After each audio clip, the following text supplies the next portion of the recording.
spooky. I'm gonna pick that one over on across the street. Yeah, do you? Oh, what the? So Halloween is told 40 years later. We find Laurie Strode in isolation. Trauma isolates people. Trauma that is untreated, uncared for, and has wreaked the havoc that trauma will wreak on a human being. Without treatment, without support. She has lost her family, she has lost all friends, any real contact with anybody. And she lives in a paranoid state of preparedness and conviction. And that combo, preparedness and conviction, has basically removed anything else from her path. I have prayed every night that he would escape. What the hell did you do that for? So I can kill him. There was no way we could make a Halloween movie to honor the first movie by including all the other storylines because I'm dead in one of them. So it would be, then you're talking about ghost stories, and that's not what we wanted. So clearly what we've done is basically cut them free. They exist. If you love them, go see them. But this movie connects only to what happened to Laurie Strode in 1978 and what's happening with Laurie Strode in 2018. Michael Myers is a human being who killed his sister when he was 6 years old. And he came after you. We just want to know why. We want a glimpse inside his mind. Michael Myers murdered 5 people.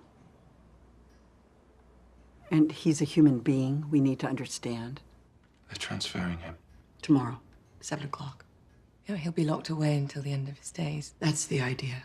I was minding my own business. I was on vacation with my husband. We were playing golf when the phone rang, and it was Jake Gyllenhaal, who is my godson and a good friend, and I've known him since he was a child. And he said, hey, I just made a movie with this guy, David Gordon Green. And he said, and I had a really creative experience, and David wants to talk to you about a Halloween movie. And, you know, again, I was trying to think of what I was going to do on the third tee. I don't think I had a thought in my head as to like, Halloween movie, what are you talking about? And so I took his call. He sent me the script. I read it and said yes within an hour of reading it. So they had already mapped out that Laurie was alone, that Laurie's child had been taken from her, that child became a psychologist and had her own PTSD, and that now the granddaughter was kind of caught in the middle. That was all perfectly written. But the whys and wherefores and hows we got there is not written because that's not, a screenplay is written like this is what's happening today. And so the first day I sat with David, I said, okay, let's unpack Laurie. What do I think happened? I believe, and I'm the actor and I'm the performer, I believe that Laurie Strode went back to school the day after the attack. I think her parents were those kind of Midwestern, in Britain, what is the term, stiff upper lip? I think that's how she was raised.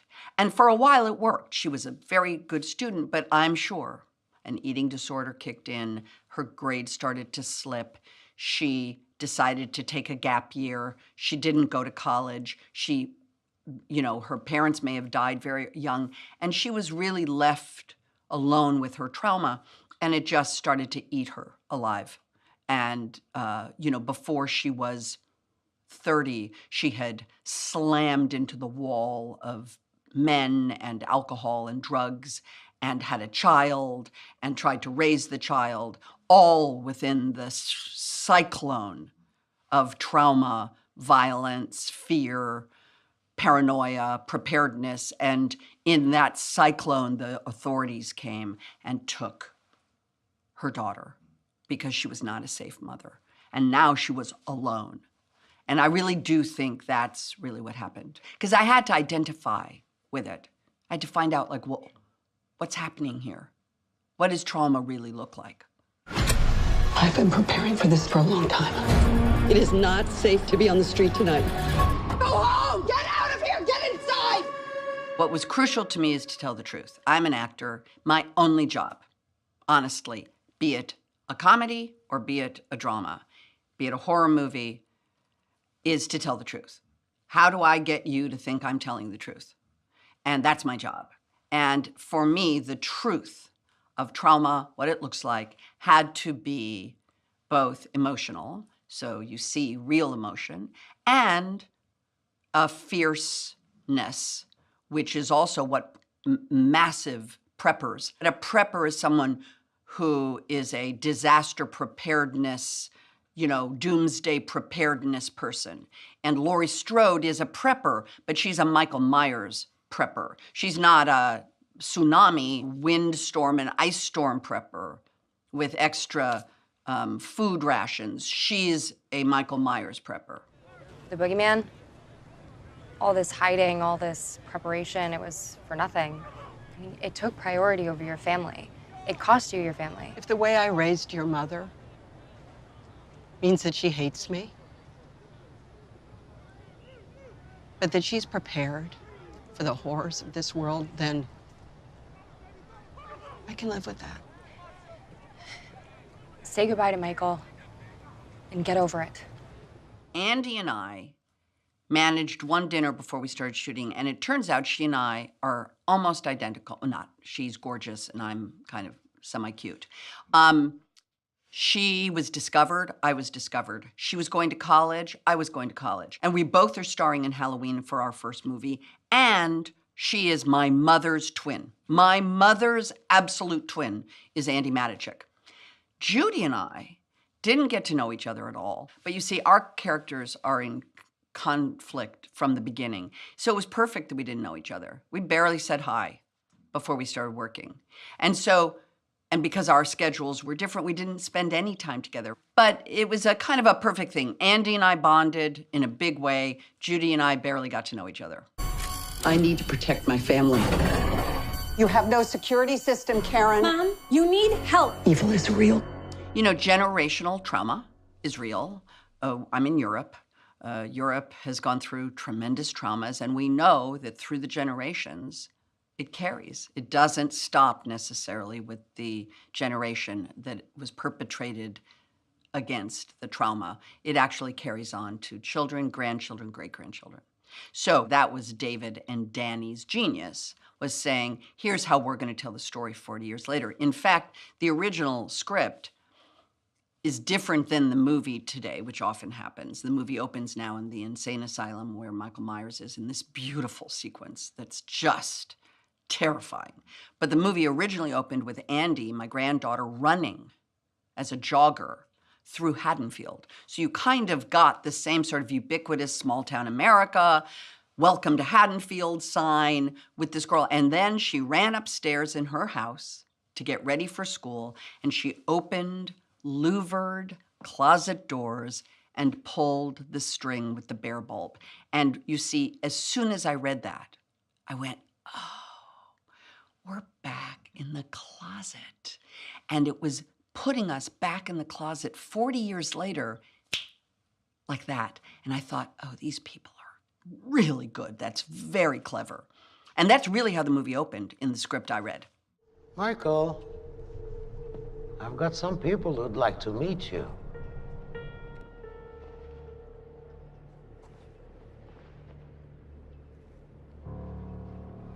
I borrowed something from a friend at the Attorney General's office, Michael.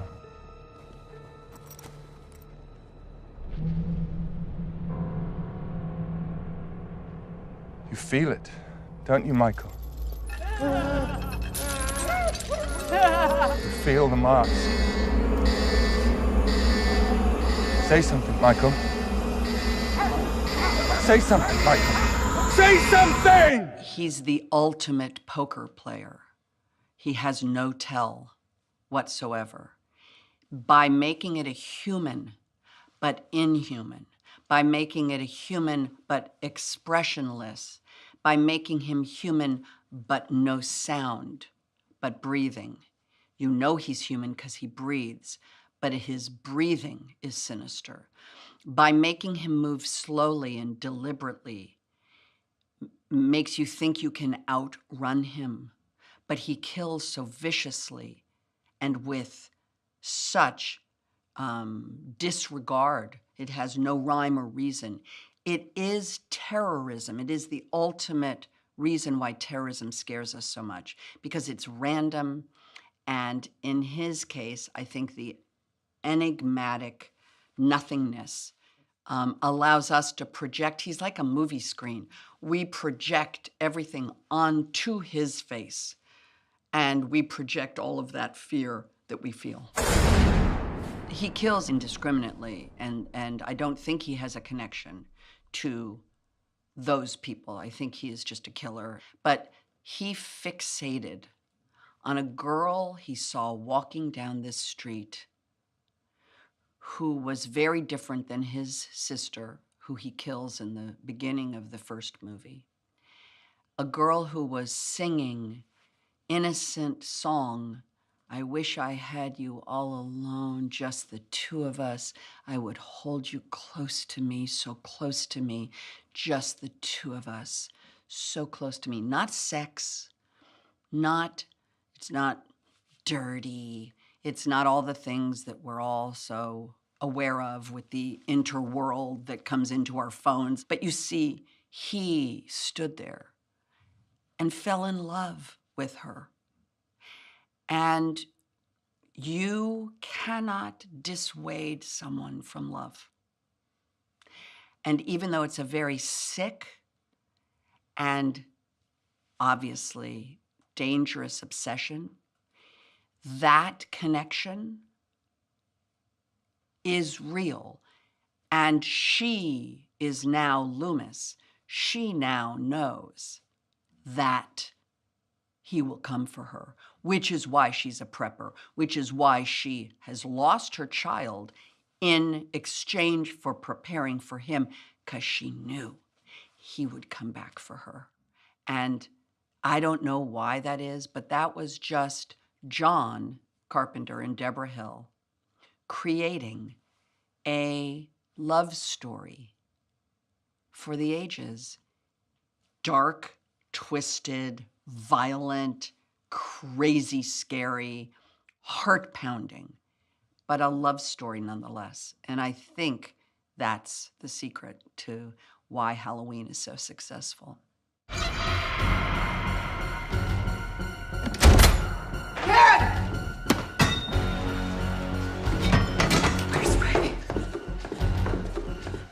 Michael's here. Get downstairs. Go, baby, go!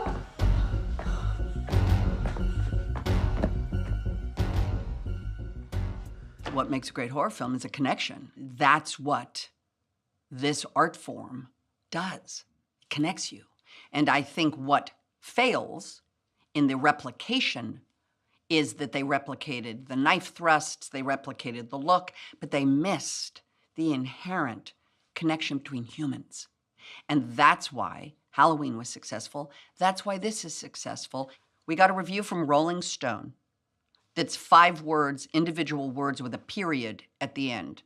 And their review was, "You will freak the out." That just guaranteed me that what we went for worked. Like, it's terrifying. And the other one was, it's not just a great horror movie, it's a great movie. And that meant that we had done that other job, which was to create something not just terrifying, not just genre, but we actually created a beautiful movie. And that's David Gordon Green, who is our director, writer, and really the visionary behind this new movie, and I'm just along for the ride.